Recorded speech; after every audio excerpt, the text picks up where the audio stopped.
తెలంగాణలో ఉద్యోగాల భర్తీని అడ్డుకుంటున్న వారిని ప్రజలు నిలదీయాలని సీఎం రేవంత్ రెడ్డి పిలుపునిచ్చారు. కొందరు కావాలని ఉద్యోగ నియామకాలను అడ్డుకుంటున్నారని ఫైర్ అయ్యారు.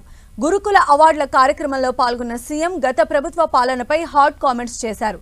దళితులు, బీసీలు, గొర్రెలు, బర్రెలు, చేపలు పెంచుకుంటూ ఉండాలన్నట్లుగా గత ప్రభుత్వం వ్యవహరించిందని ఆరోపించారు. ప్రత్యేక రాష్ట్రం వస్తే ఉద్యోగాలు వస్తాయని భావించిన యువత ఆశలపైన గత బీఆర్ఎస్ సర్కార్ నీళ్లు చల్లిందన్నారు. మాజీ సీఎం ఇంట్లో ఉద్యోగాలు ఇచ్చుకున్నారు కానీ రాష్ట్రంలోని పేదలకు మాత్రం ఉద్యోగాలు ఇవ్వలేదని మండిపడ్డారు. తమ ప్రభుత్వం ఏర్పడిన 15 నెలల్లోనే 59,000 ఉద్యోగాలను భర్తీ చేశామని చెప్పారు.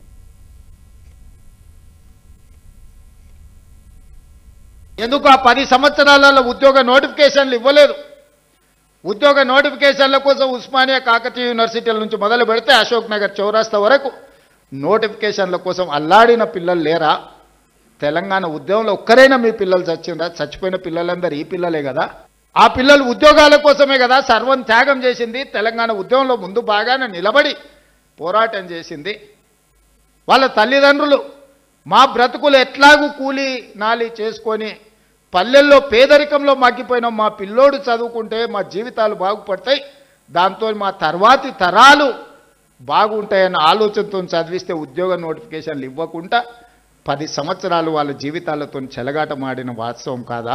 మీ కుటుంబంలో పార్లమెంటు కోడిపోతే 6 నెలలు తిరగకముందే ఉద్యోగం ఇచ్చుకున్నారు. మీ బంధువులను ప్రజలు తిరస్కరిస్తే ఎంబడెంబడే నామినేట్ పదవులు ఇచ్చుకున్నారు. మీ పిల్లలకి ఎప్పుడు ఉద్యోగాలు ఉండాలి, మీ పిల్లలకు పెద్ద పెద్ద ఫామ్ హౌస్లు ఉండాలి, మీరు ఆగర్భ శ్రీమంతులుగా బెంచ్ కార్లలో తిరగాలి. మేమేం వద్దంటలేం, మీరు లావిష్ లైఫ్ మీరు గడపండి, కానీ కనీసం మా పిల్లలకు పోటీ పరీక్షలు నిర్వహించాలన్న ఆలోచన మీకు రాలే. ఆన్ రికార్డ్ నేను ఛాలెంజ్ చేస్తున్న ఈ దేశంలో ఏ రాష్ట్ర ముఖ్యమంత్రినైనా, ఏ ప్రభుత్వమైనా, ఏ పాలకులైనా ఒక్క సంవత్సరంలో 59,000 ప్రభుత్వ ఉద్యోగాలు ఇచ్చిన ఎవరైనా ముఖ్యమంత్రి రాష్ట్ర ప్రభుత్వం ఉంటే వాళ్ళు విధించే ఏ శిక్షకైనా నేను మా ఉప ముఖ్యమంత్రి గారు సిద్ధంగా ఉన్నాము.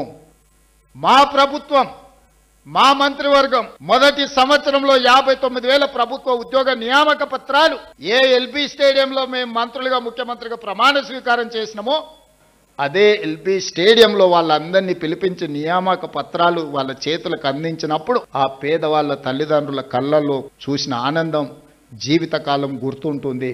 ఎందుకు మీరు ఒక్కసారి ఆలోచన చేయండి. ఇవాళ ప్రజా ప్రభుత్వం ఉన్నది కాబట్టి అసెంబ్లీ స్పీకర్ ఆయన ముఖ్యమంత్రిని చేస్తాను మోసం చేస్తే ఆయనను అధ్యక్ష అని పిలిచి మైక్ అడుక్కునే పరిస్థితి ఒక దళిత బిడ్డ చేతిలో పెట్టి నువ్వు ఆడ తప్పించుకున్నా ఈడ తప్పించుకోలేవు అని చెప్పి మా సోదరుడు గడ్డం ప్రసాద్ కుమార్ గారిని అసెంబ్లీ స్పీకర్గా ఈరోజు ఇందిరమ్మ రాజ్యంలో ప్రజా ప్రభుత్వంలో మనం చేసినాం. ఆర్ట్స్ కాలేజ్ కానీ, ఉస్మానియా యూనివర్సిటీకి కానీ, లేకపోతే అంబేద్కర్ యూనివర్సిటీకి కానీ, రాజీవ్ గాంధీ ఐఐటికి కానీ, హయ్యర్ ఎడ్యుకేషన్లో కానీ, విద్యా కమిషన్లో కానీ, ఎలక్షన్ కమిషన్లో ఇన్ని చైర్మన్ పదవులు, ఈరోజు ఈవెన్ లాలో కూడా పబ్లిక్ ప్రాసిక్యూటర్ నాగేశ్వరరావు గారిని దళితుడిని ఈరోజు పెట్టినాం. ఇప్పటి వరకు స్వతంత్రం వచ్చినప్పటి నుంచి ఏ రోజు కూడా ఒక దళితుడికి అవకాశం రాలే.